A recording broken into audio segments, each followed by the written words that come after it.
हर हर महादेव दोस्तों, आप सुन रहे हैं attendance of the heart episode 50 मेरे यानी इशिका आस्था के साथ। जेजे कॉलेज के टॉप फ्लोर केबिन का माहौल इस वक्त बिल्कुल ठंडा था, मगर इस खामोशी के अंदर एक अजीब सा तनाव छुपा हुआ था। ऐसा लगा बनारस में पहली बार कुछ वाकई दिलचस्प दिखा। रजत मेहरा की ये बात सुनकर अबीर राजधान की आंखें और ज्यादा ठंडी हो गई। उसने धीरे से टेबल पर रखा पेन साइड किया और बिना पलके झपकाए रजत को देखता रहा।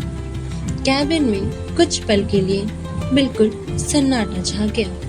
फिर अबीर धीमी मगर भारी आवाज में बोला, जेजे कॉलेज में बहुत चीजें दिलचस्प हैं मिस्टर मेहरा, बस हर चीज को हासिल करना आसान नहीं होता।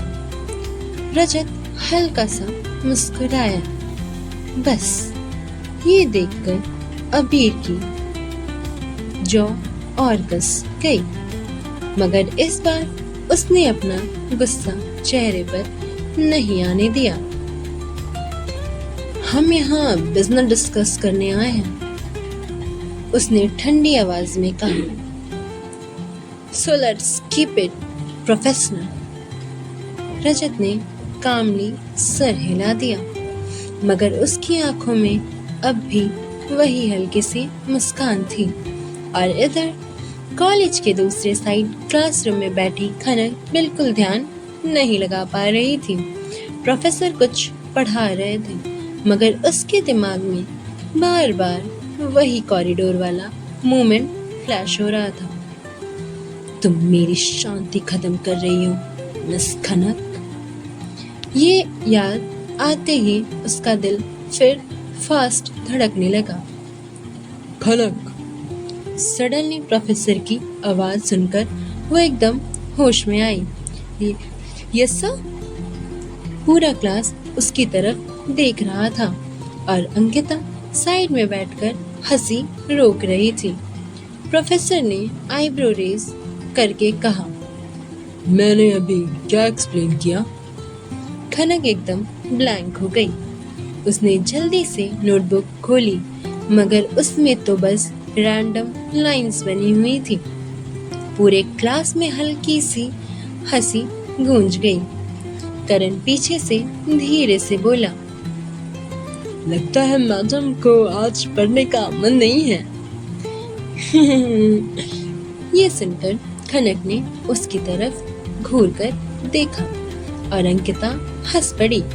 प्रोफेसर ने डेस्क पर हाथ रखा और कहा, करण, अगर आपका कमेंट खत्म हो गया हो तो शायद आप खनक की मदद कर सकते हैं। पूरा क्लास फिर से हंस पड़ा। करण तुरंत सीधा बैठ गया। नहीं सर, मैं तो बस क्या? प्रोफेसर ने घूरते हुए पूछा। अब करण के पास भी कोई जवाब नहीं था। Thought so. प्रोफेसर ने हल्का सा सिर हिलाया। फिर उन्होंने खनक की तरफ देखा। कोई बात नहीं खनक, ध्यान रखिए। सॉरी सर, खनक ने धीरे से कहा।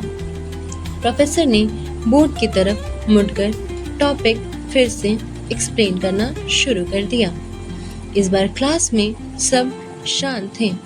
करण भी बिना कुछ बोले नोटबुक खोलकर बैठ गया और खनक ने भी जल्दी से नोट्स लिखने शुरू कर दिए। कुछ मिनट बाद प्रोफेसर की आवाज फिर से पूरे क्लास में गूंज रही थी और इस बार खनक पूरी कोशिश कर रही थी कि उसका ध्यान लेक्चर से ना भटके। आखिरकार बेल बज गई। ओके क्लास, आज के लिए इतना ही। प्रोफेसर ने अपनी फाइल्स समेटते हुए कहा। स्टूडेंट्स ने चैन की सांस ली और धीरे धीरे अपनी बुक्स बंद करने लगे। थैंक गॉड, करण ने कुर्सी पर पीछे टिकते हुए कहा। एक और मिनट होता ना तो मैं खुद ब्लैक बोर्ड बन जाता। ड्रामा बंद कर, अंकिता ने उसकी तरफ नोटबुक फेंकते हुए कहा। करण ने नोटबुक पकड़ ली और फेक ऑफेंड एक्सप्रेशन बना लिया। वाह, दोस्ती का ये सिला मिलेगा मुझे। बिल्कुल मिलेगा, अंकिता ने तुरंत जवाब दिया। खनक उन दोनों की बातें सुनकर मुस्कुरा दी। तीनों अपना सामान समेटकर क्लासरूम से बाहर निकल आए। कॉरिडोर में हमेशा की तरह स्टूडेंट्स की भीड़ थी। कोई हंसते हुए कैंटीन की तरफ जा रहा था तो कोई लाइब्रेरी की तरफ। सीढ़ियों से उतरते वक्त अंकिता अचानक बोली, वैसे एनुअल फेस्ट की प्रिपरेशन कब शुरू हो रही है? जब टीचर्स को हम पर तरस आ जाएगा। करण ने बिना सोचे जवाब दिया। अंकिता जोर से हंस पड़ी और करण उसकी हंसी में खो गया और खनक ने सिर हिला दिया। तुम दोनों कभी नॉर्मल बात नहीं कर सकते हो क्या? दोनों ने एक साथ जवाब दिया। नहीं। ये सुनकर खनक भी हंस पड़ी। तीनों बातें करते हुए कॉरिडोर में आगे बढ़ने लगे।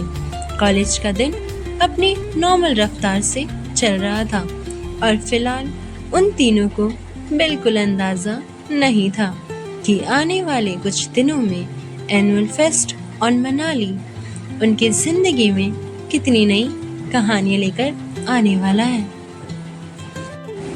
थोड़ी देर बाद जब तीनों कॉरिडोर से गुजर रहे थे तभी अंकिता ने फिर से उन्हें टोका और उनसे पूछा, वैसे तुम दोनों फेस्ट में मनाली जाने के लिए तैयार हो ना? करण ने तुरंत जवाब दिया, मैं तो जरूर जाऊंगा, वहाँ की फेमस सिद्धू खाने के लिए। मेरे मुंह में तो अभी से ही पानी आ रहा है। खाने के अलावा भी कुछ सोच लिया कर यार, अंकिता ने कहा। इम्पॉसिबल, करण ने पूरे कॉन्फिडेंस से जवाब दिया। खनक उन दोनों की बातें सुनकर मुस्कुराने लगी। वैसे सीरियसली, अंकिता ने खनक की तरफ देखते हुए कहा, तुम कुछ ना कुछ तो करोगी फेस्ट में? मैं? खनक ने हैरानी से पूछा। हाँ तुम, अंकिता ने कहा। हर साल लास्ट मोमेंट तक हाँ बोलती हो लेकिन फिर ना हो जाता है तुम्हारा, और इस बार तो हमें मनाली लेकर जाया जा रहा है ना? तो इस बार तुम्हें चलना ही होगा, समझी तुम? करण ने भी कहा। हाँ, चलना ही होगा, वरना उठा कर ले जाएंगे। तीनों फिर हंस पड़े। तभी सामने से कुछ जूनियर्स भागते हुए गुजरे। उनमें से एक के हाथ से पेपर्स का पूरा बंडल जमीन पर गिर गया। अरे अरे अरे, वो लड़की घबरा गई। खनक तुरंत रुक गई और बिना कुछ सोचे पेपर्स उठाने लगी। अंकिता और करण ने भी उसकी मदद कर दी। कोई बात नहीं, खनक ने सारे पेपर्स उसे वापस देते हुए कहा। जूनियर्स ने शुक्रिया कहा और जल्दी से वहां से चले गए। कभी कभी लगता है तुम दुनिया की सबसे हेल्पफुल इंसान हो, करण ने अंकिता को चिढ़ाते हुए कहा। बस कभी कभी, अंकिता ने हल्का गुस्सा दिखाते हुए कहा। अच्छा ठीक है, हमेशा, करण ने डर कर कहा। और एक बार फिर तीनों की हंसी कॉरिडोर में गूंज उठी। कॉलेज का ये आम सा दिन दोस्ती, हंसी और छोटी छोटी बातों से भरा हुआ था। कुछ देर बाद दिन का वो लेक्चर आने वाला था जिसका नाम सुनते ही आधे स्टूडेंट्स सीधे बैठ जाते थे। प्रोफेसर अभी राजस्थान की क्लास। बस अब मजाक खत्म, करण ने क्लासरूम के बाहर पहुंचते ही कहा। क्या हुआ? अंकिता ने पूछा। क्या हुआ मतलब? करण ने ड्रामा करते हुए कहा। राजधान सर की क्लास है, अगर किसी ने बीच में बात कर दी ना तो ऐसी नजर से देखते हैं कि इंसान अपने पुराने पाप तक याद कर ले। ये सुनकर अंकिता जोर से हंस पड़ी। ओवर एक्टिंग की भी लिमिट होती है यार। खनक भी मुस्कुरा दी। तीनों क्लासरूम में जाकर अपनी अपनी सीट पर बैठ गए। क्लास में अभी भी हल्की सी चहल पहल थी। कोई नोट्स देख रहा था, कोई पहले लेक्चर की बातें कर रहा था।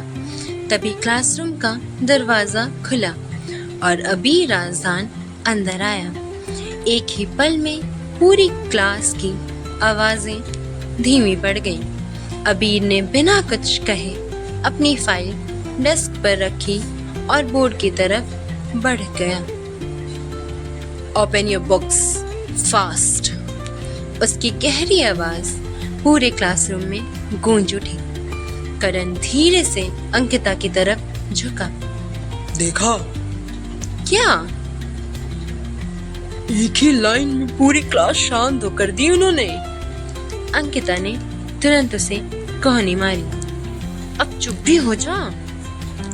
और इस बार करण सच में चुप हो गया। अबीर ने बोर्ड पर टॉपिक लिखा और बिना वक्त गवाए लेक्चर शुरू कर दिया। पूरा क्लासरूम शांत था। सिर्फ अबीर की आवाज और नोट्सबुक के पेजेस पलटने की हल्की सी आवाज सुनाई दे रही थी। किसी भी सब्जेक्ट को समझने से पहले उसकी बुनियाद समझना जरूरी होता है। अबीर समझा रहा था और हमेशा की तरह उसका पढ़ाने का अंदाज इतना साफ था कि मुश्किल से मुश्किल टॉपिक भी आसान लगने लगता था। खनक भी ध्यान से नोट्स लिख रही थी। आज वो खुद को लेक्चर पर केंद्रित रखने की पूरी कोशिश कर रही थी, पर आखिर वो करे क्या, जो कि वो पढ़ाई में ध्यान लगा नहीं पा रही थी। जब जब अबीर बोर्ड की तरफ से मुंह घुमाता, वो उसे अपनी कजरारी आंखों से चुपके देखने लगती। कुछ देर बाद क्लास खत्म होने की बेल बज गई और अबीर ने पढ़ाना रोक दिया। और इतनी देर बाद उसने अपनी आंखें खनक पर की और अपनी एरोगेंट वॉइस में कहा, miss Khanak, come to my cabin now. और वहां से चला गया और सभी बच्चों ने गहरी सांस ली। और इधर अबीर की बात सुनकर खनक का सिर घूम रहा था। वो यही सोच रही थी कि आखिर अबीर ने अब उसे क्या काम से बुलाया है। तभी करण ने उसके कंधे को हिलाते हुए कहा, जा यार, गब्बर जी तुम्हें बुला रहे हैं। ये सुनकर खनक ने करण को बेंच से धकेल दिया और वहां से भाग गई। खनक के धकेलने से करण सीधा बेंच से नीचे गिरने लगा और खुद को बचाने के लिए पास बैठी अंकिता को पकड़ लिया। इसी चक्कर में दोनों ही बेंच से नीचे गिर गए। करण नीचे और अंकिता उसके ऊपर। करण अंकिता को देखने में खो गया और आज अंकिता भी करण के चेहरे की बनावट को गौर से देख रही थी। तभी दोनों को थोड़ी देर बाद कानों में बहुत लोगों की हंसने की आवाज आई तो दोनों होश में आकर उस ओर देखने लगे जहां उनके क्लास के स्टूडेंट्स उन्हें ही देखकर हंसे जा रहे थे। और फिर दोनों ने एक दूसरे की पोजीशन को देखा और हड़बड़ा गए क्योंकि दोनों के लिए ये सिचुएशन ऑकवर्ड हो गया था। तो दोनों झट से अलग हुए और खड़े हो गए। फिर एक दूसरे को कुछ पल घूरा और अगले ही पल हंसने लगे। इस बार अंकिता करण को गौर से भी देख रही थी और फिर दोनों थोड़ी देर बाद साथ कैंटीन की ओर बढ़ गए। इधर खनक अबीर के कैबिन के बाहर खड़ी होकर किसी सोच में गुम थी कि क्या करूं, अंदर जाना चाहिए, कहीं सर फिर से कुछ देर पहले वाली अटपटांग बातें तो नहीं करेंगे ना। तभी उसे कैबिन से आवाज आई, मिस खनक, आप अंदर आने का कष्ट कर सकती हैं। तो क्या होगा आगे कहानी में, जानने के लिए सुनते रहें अटेंडेंस ऑफ द हार्ट, मेरे यानी इशिका आस्था के साथ। धन्यवाद।